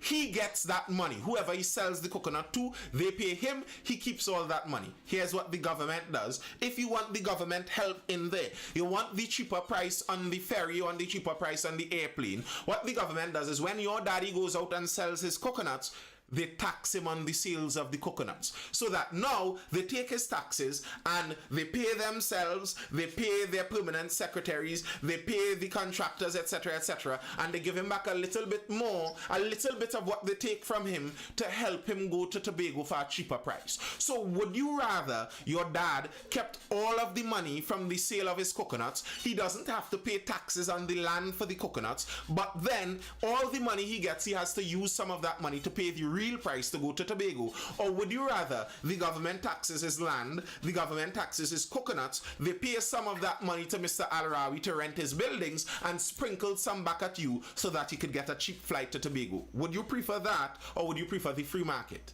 That's the point I'm making there. Can you stop talking about my friend, please? The man he's a businessman. He's a business. he have his buildings, you understand? And if his buildings are there for rent and they want to rent it, who is he? Should he tell them not to rent it? Don't use my building because I'm a part of the government. No.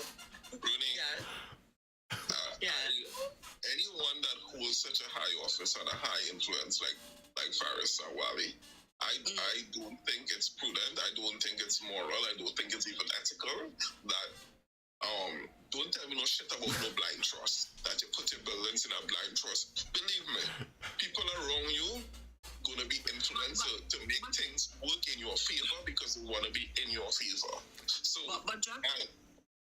and from an ethical standpoint, the question is not whether it's right or wrong. The question is whether is it ethical, and from an ethical standpoint, it cannot be correct. And you know, just now wait. Yeah, go ahead. Just now wait. Yeah. My answer. One, that building that Faris Alwari just be renting was renting before he was the AG, right? When that land that Rohan Tinanan sell, it was sold before he was in power. True. So don't come and say and this and that and the other and the other and the other.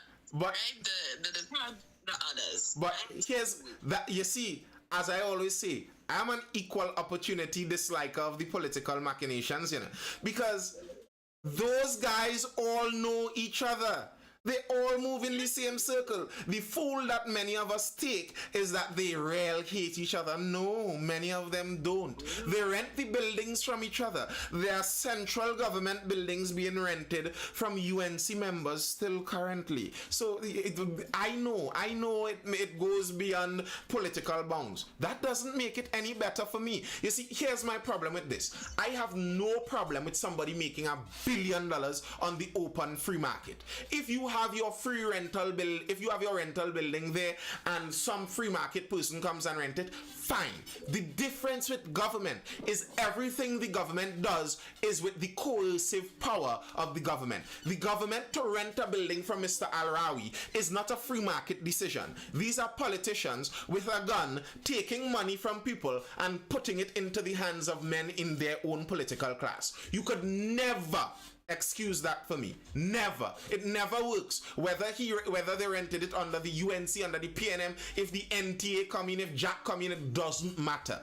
Because they're all in that same elite class. This is why people get fed up with the elites, and this is why the revolutionaries get good fodder in the underclass, because the underclass could see these things. It's oligarchic in nature. It's a group of people who have the reins at the top, and then they are squashing the free market.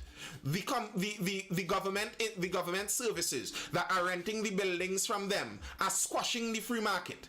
And then they take that squashed free market and funnel it into the pockets of their friends. How does that make sense? That does not add up to me. Nathan, just to follow up with what you're saying with the whole oligarchic oligarchic view, right? For example, you know the government have a policy where they tell you how much rent they should pay for your building. When they renting from Faris Awali and them, they have to pay whatever they call for it. And this is my thing. I have no problem with everybody facing the free market and may the best man win. But when we are making decisions, clear decisions before and after elections, how much, and because on the free market, I'm quite sure that those buildings will not fetch the numbers they are fetching right now. Of course. Listen, I believe some of the bacchanal was there because one of those buildings allegedly was rented without being used for something like 2 years because they had to outfit it. What? I think it's $40 million they paid for the building that hasn't been used for 2 years, which could have built about 3 more buildings in size. Exactly. And yeah, Ronnie. When you're done there. And that's the exact thing. That's not a free market move. Nobody makes that move in the free market. You think you're getting somebody who has to pay for this out of their profit to just rent a building from you for 2 years for $40 million off of the kicks of it? Ronnie? No, but this is what I'm going to say now. And for me, it it makes a very silly situation, right? The government needs so much space that they have to rent. Now, I know you're talking about they supposed to rent for a particular amount. I personally have not seen any buildings being rented by nobody that they have ever said, we rent for this price, so you have to take this price. They always pay what the people on them ask for. It is always be in the there's always be the 6-figure bracket, right? So they have these, and obviously people like Parasawari, right, who have money. He comes from money. His family comes from money. They're going to be like, okay, great. So the government needs space. So what do? We go and we build buildings for the government to rent from us. Because nobody would use these buildings outside of the government. If government didn't need all this space, if the government wasn't expanding public service, like, whoa, then they wouldn't have need for all of these buildings. Instead, he might build a nice mall and let people come and put the businesses in there. But for now, the need is office space. So who does rent it the most? Who does rent out the most office space? The government. And that's why I personally, I'm not against, and I understand where they're coming from, and I agree with that. My thing is, when you look at what the market gives, and these people have the money for it, they have the back end for it, then they're going to take advantage of the opportunity. That's what I'm saying.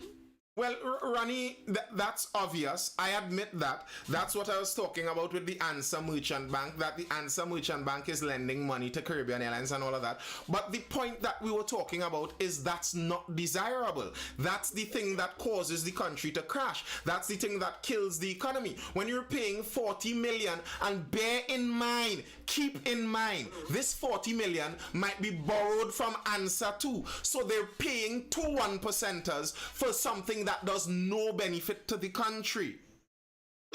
And that money in the long run comes out either out of the taxes, or then you borrow it from the IMF, and the poorest class are the people that suffer for this. And you cannot look at that and say, well, I understand and it's okay. No, I do not want such things. Yes, I understand here in the present context that Russia has oligarchs, that the Russian oligarchs have the billions of dollars. They are able to invest in the things that the government needs, and because of that, the government just moves around in the circle of the Russian oligarchs. I understand that, but that is not preferable. That's not how you ideally run a country. If we are discussing how best to do this, if we are discussing people that we want to go in there to change things for the better, we don't want those things. We don't want those people. I do not want politicians who see the status quo and figure out ways to fleece the status quo instead of improving the status quo. You are a politician. You went in there to make a change. You're the Attorney General in charge of making the laws, at least in charge of giving recommendations on the laws of the land. And you're going in there and saying, well, I come in and this is just the way it is run, and always rent buildings, so I just make a building and rent it too.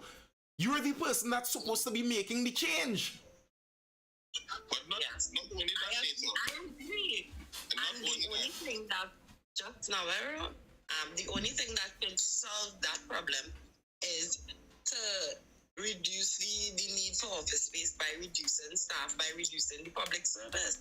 And who wants that? Ronnie, I want it. You might want it. Sensible people might want it, but how much people is that? Ronnie, and the other side of the coin is also true, because since Jesus was a child, the government has been forever renting office space. So you can't tell me that a government is planning, that has a ministry of planning, right? And these are the things that is me. You have a ministry that designed for planning, and you don't know how many office space and what's the population, because the government is the biggest employer in Trinidad and Tobago, right? So by that, you have a ministry of planning that is responsible for social planning, economic planning, employment planning, and all the other. You should be able to project, okay, well, I expect the government to grow by this amount. So based on that, I'm going to create certain government complex and merge certain things together. So let me tell you something. These things are well designed by nature.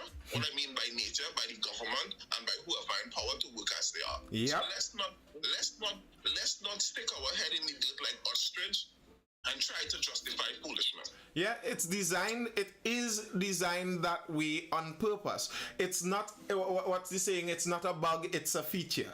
That's not happening by mistake. They are purposefully doing this.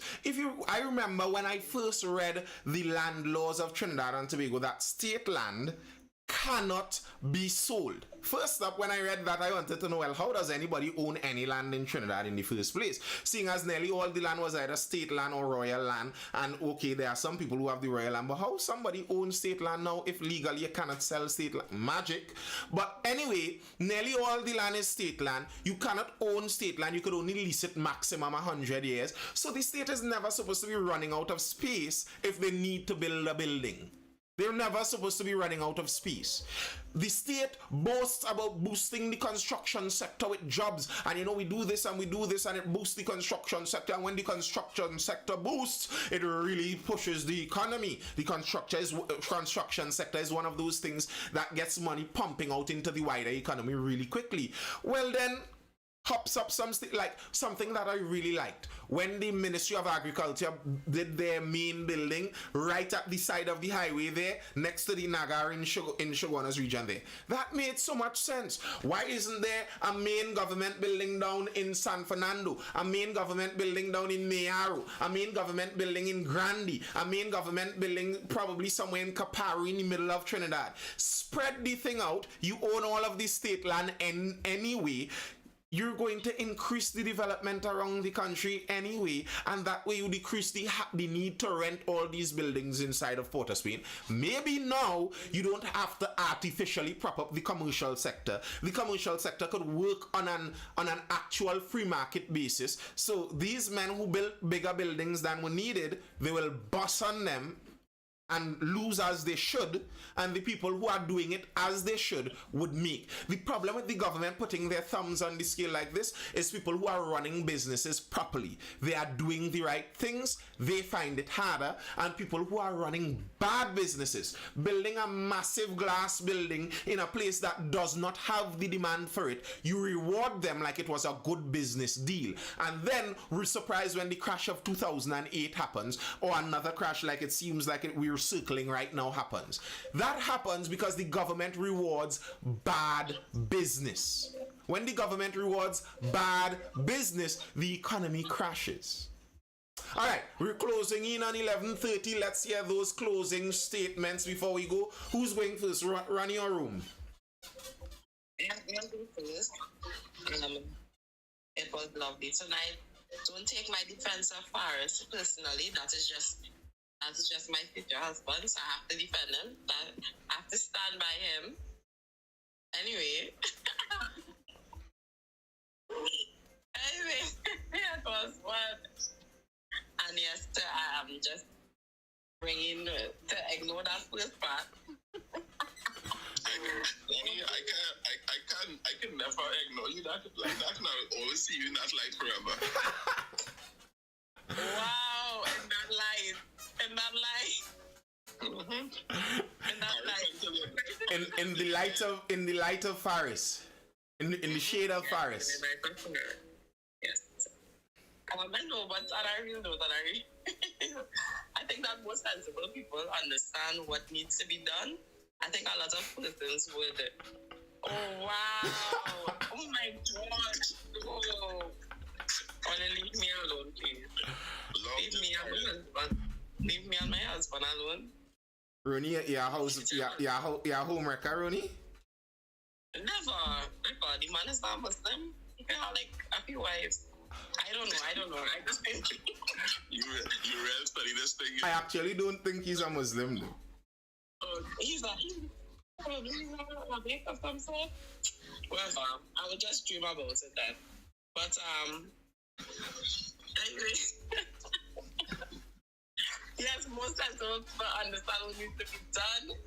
And it will be very difficult to get the rest on board, because I think that has always been the problem, is getting the unsensible people to come on board with the sensible people with what needs to be done. And anybody who decides to do all of these unpopular things, they will not last long. But here's what. I will run for Prime Minister of this country. I will do all of the unpopular things. I will serve one term, just once. Because after that one term, nobody will even want to hear my name. When they hear about me, they will want to just stone me. They might behead me. The problem with that is Trinidad is a violent country. You get into a position of power and start to cut people's millions of dollars that are flowing towards them. The chances are very, very, very high that somebody will kill you. Yeah. In all seriousness. All seriousness. Somebody will. Sounds like a win-win to me. Sounds like a win. Alright, Rome, what's going on? On that note. I admire Ronnie patriotism. I realize she studied her prayer very well. So let me not try to get that. Let me not try to get on her bad side. Right? I have a saying that I like. Today beginners are tomorrow leaders. So we must be very clear in what we articulate, what we are striving for, because today beginners are tomorrow leaders. So nothing lasts forever unless we make it last forever. So move away from the idea that nothing cannot change. Move away from the idea that things remain the same, because the energy that you put out there is the energy that comes back to you. So be clear and articulate what you put out there. Today beginners are tomorrow's leaders, whether we like it or not.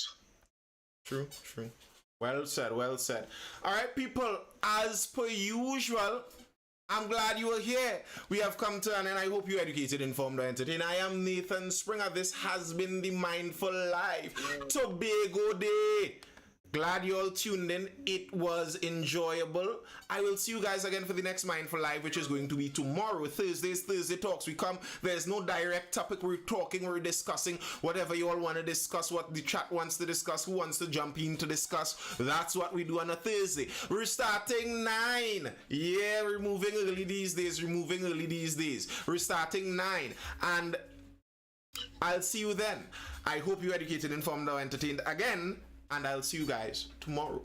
Peace. He's Presbyterian. Told you, I kind of knew he was.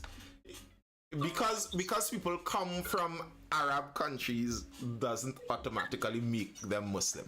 Actually, a large proportion of the people who fled those Arab countries were the non-Muslims. So Syria is a Muslim majority country right now, but the vast majority of Syrians who left Syria to come to Trinidad are not Muslims. Keep that in mind. All right, people. Peace. I'm out.